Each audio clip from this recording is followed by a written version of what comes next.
suicide bomber killed 9 police officers and wounded 16 others in an attack on their truck in southwestern Pakistan. Pakistan security forces have been battling a long insurgency by militants in Balochistan, demanding a bigger share of the province's wealth, as well as attacks by the Pakistan Taliban. According to police officials, the suicide bomber was riding a motorbike and hit the truck from behind. The incident took place near Dadar, the main town of Kachi district, about 120 kilometers southeast of Quetta in Balochistan.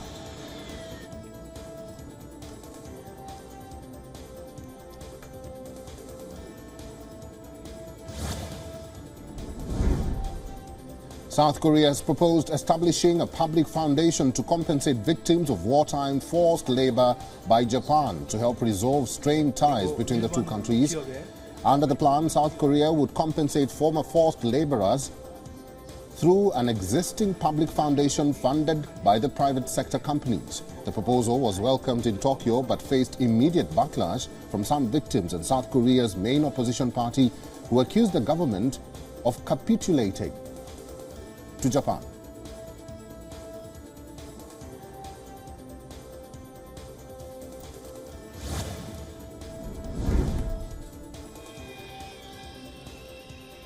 Civic groups gathered outside the South Korean Foreign Ministry building to protest against a plan to raise local civilian funds to compensate Koreans who were enslaved by Japan during World War II. South Korean Foreign Minister Park Jin said that compensation will be done through a local foundation. The plan reflects conservative South Korean President Yoon Suk-yeol's determination to mend frayed ties with Japan and solidify a trilateral Seoul-Tokyo-Washington security cooperation to better cope with North Korea's nuclear threats.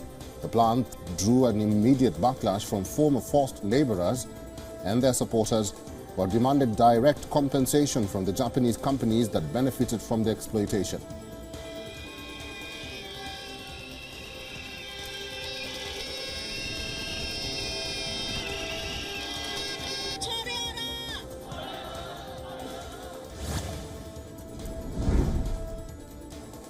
The Venezuelan government and thousands of supporters paid tribute to the late President Hugo Chavez during commemorations marking the 10th anniversary of his death.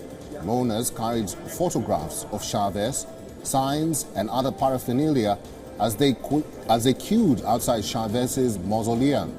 The mausoleum is located in the mountain barracks in Caracas, which Chavez used as his headquarters during a failed coup attempt in 1992. The larger-than-life president died of cancer in 2013. He ruled Venezuela for 14 years, during which he led the nation through electoral victories, constitutional changes, and confrontations with the United States.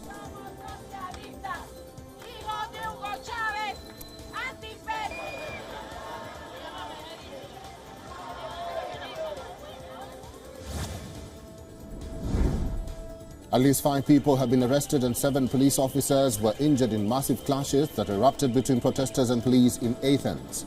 According to the Athens Police Department, a group of more than 200 masked, black-clad individuals threw pieces of marble, rocks, bottles and fire bombs at officers, leading to the clash. They say that they had used tear gas and stun grenades and chased suspects along a central avenue in the city. Authorities claim yesterday's protest over last week's train crash that killed 57 people was attended by about 12,000 people.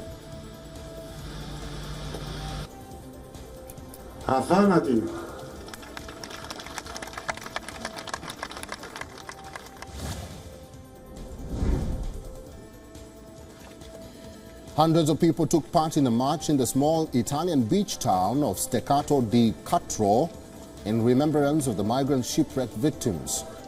A cross made from pieces of wood from shipwreck off Italy's Calabrian coast, in which at least 71 people died, was at the head of a procession. The boat that set sail from the Turkish port of Izmir was carrying people from Afghanistan, Pakistan, Iran and other countries who were seeking a better quality of life in Europe. It broke apart in rough waters in the Ionian Sea of Calabria.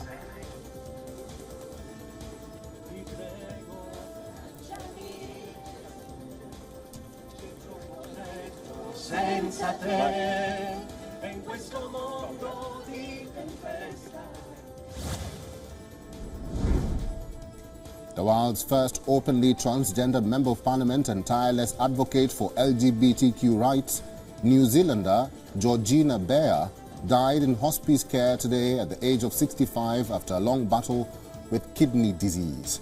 Actor and drag queen Bear was elected to National Parliament in 1999 after several years as mayor of Catterton, a rural town on the country's North Island.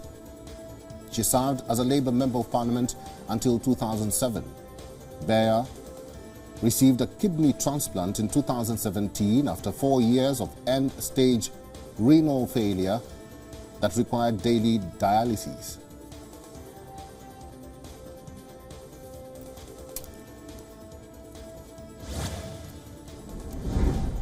The Vice Chair of China's State Planner says the country's economy is steadily improving and is confident of achieving its 2023 growth target after Parliament set a modest goal of expanding the world's second-largest economy by around 5% for this year.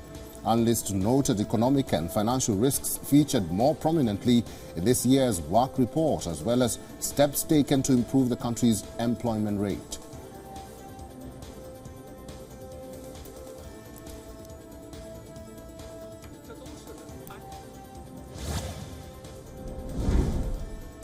The Philippine transport groups launched a nationwide strike to protest against a government program that could keep more than 40,000 passenger jeepneys and vans off the streets in the Manila metropolis alone. Protesting drivers and supporters held a rally in suburban Quezon City in the capital region, then proceeded in a convoy to a government transport regulatory office to press their protest. The Government Transport Modernization Program, first launched in 2017, aims to replace dilapidated and dangerous passenger jeepneys and vans with modern vehicles which have safety features and conform with carbon emissions standards.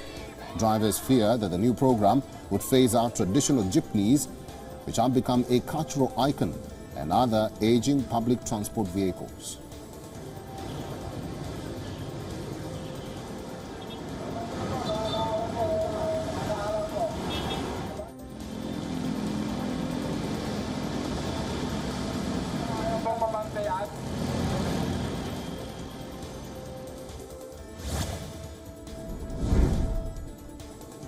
Taiwan Defense Minister has warned that the island has to be on alert this year for a sudden entry by the Chinese military into areas close to its territory. His warning comes in the backdrop of rising military tensions across the Taiwan Strait.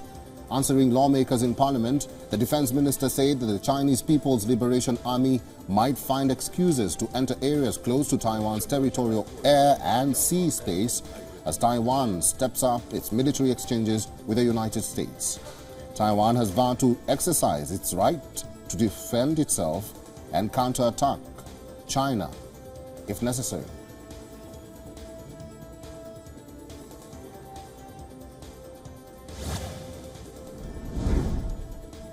The Reform Party of Estonian Prime Minister Kaja Kallas secured first place in Sunday's parliamentary election.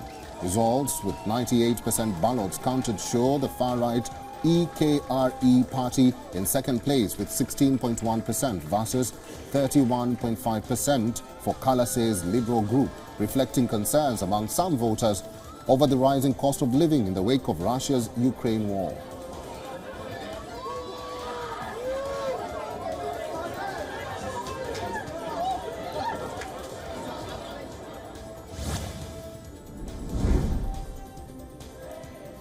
The President of the United States, Joe Biden, made his case for stronger voting rights during a visit to Alabama to commemorate the 58th anniversary of Bloody Sunday, when state troopers beat peaceful protesters who were marching against discrimination.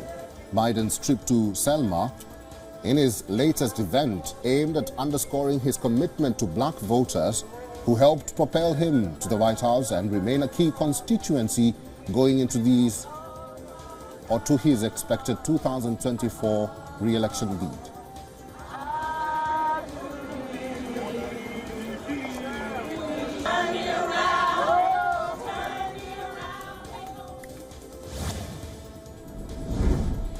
U.S. Defense Secretary Lloyd Austin began his Middle East trip by visiting U.S. troops. He visited the Jordan Armed Forces Joint Training Center in Amman. Austin toured the facility and met with small groups of soldiers. Austin is on a three-country Middle East visit that includes Jordan, Israel and Egypt.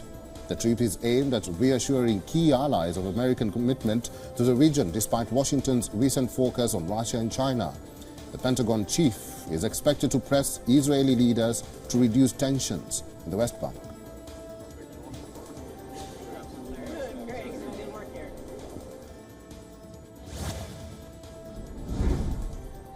Iran's supreme leader has said that poisoning of Iranian schoolgirls in recent months is unforgivable crime amid spread of suspected poisoning cases across the country, with hundreds of girls being hospitalized.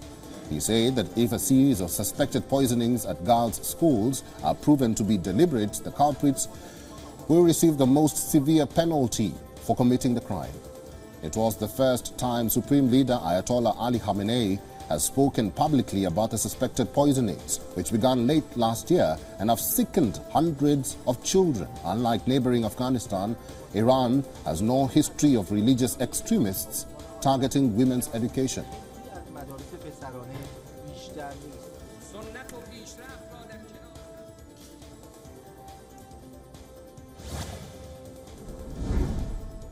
The United States deployed a B-52 bomber for a joint drill with its ally South Korea. B-52 bombers are capable of carrying nuclear weapons. This comes against the backdrop of North Korea's nuclear and missile threats. South Korean ministry says Seoul and Washington will achieve peace through strength by stepping up joint drills. The air drill comes ahead of combined large-scale exercises, including amphibious landings, which is due to start later this month.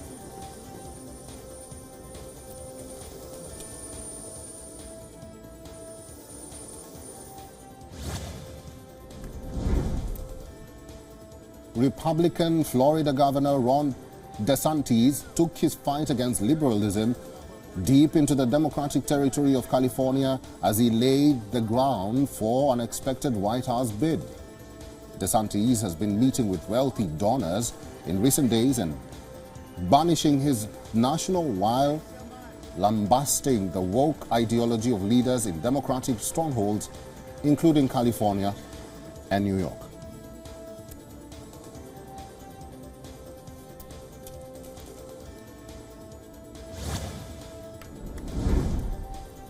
Russia's defense ministry has said that its head, Sergei Shoigu, traveled to the occupied Donetsk region to inspect some of the rebuilt infrastructure in the city of Mariupol.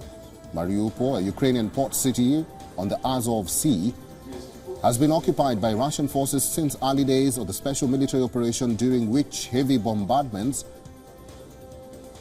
caused much harm to the city and the civilian infrastructure.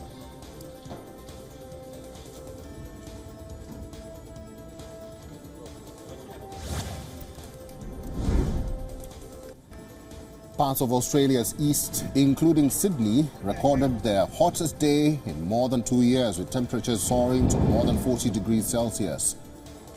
Penrith, a suburb in western Sydney, recorded 40.1 degrees Celsius today afternoon, the hottest day since January 26, 2021. While temperatures in some towns in Australia reached nearly 41 degrees. Total fire bans are now in place for multiple regions across most of New South Wales, while 35 public schools have been closed due to the severe heat. Now, according to the Bureau of Meteorology, the hot and dry conditions are likely to persist until Wednesday.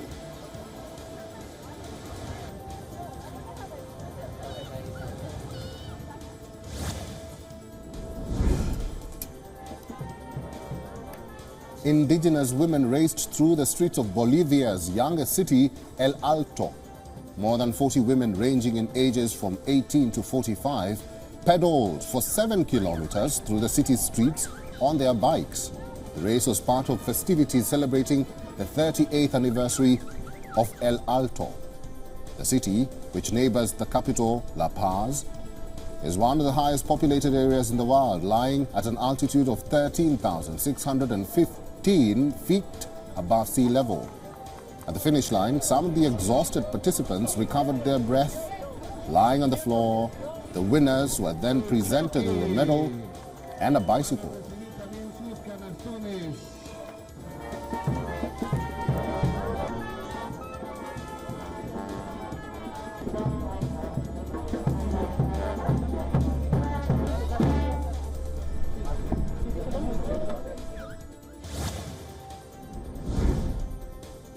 In South Korea, as more people turn away from pursuing romantic relationships, marriages, and traditional family life, reality dating shows proliferate as a source of second-hand experiences to fulfill their basic desire for love. In 2022 alone, there were at least 20 different reality dating shows that aired across South Korea's cable TV networks and video streaming platforms, more than triple the number back in 2021. Now, according to figures from statistics, Korea, just 50.1% of South Koreans now consider marriage a must. The number of newly married couples dropped 23% in the last 5 years, while non-family households jumped 75%. Its fertility rate is also the world's lowest.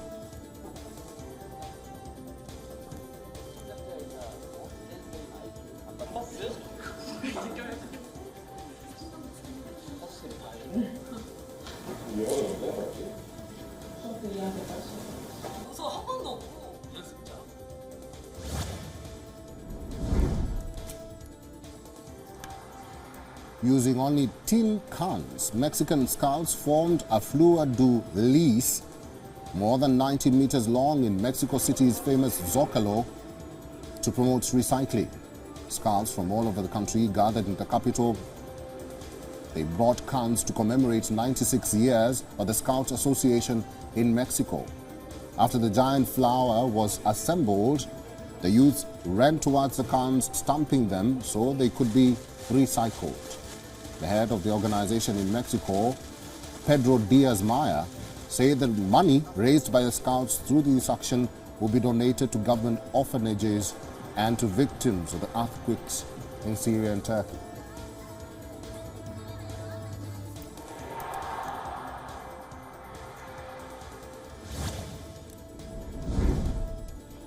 WION is now available in your country. Download the app now and get all the news on the move.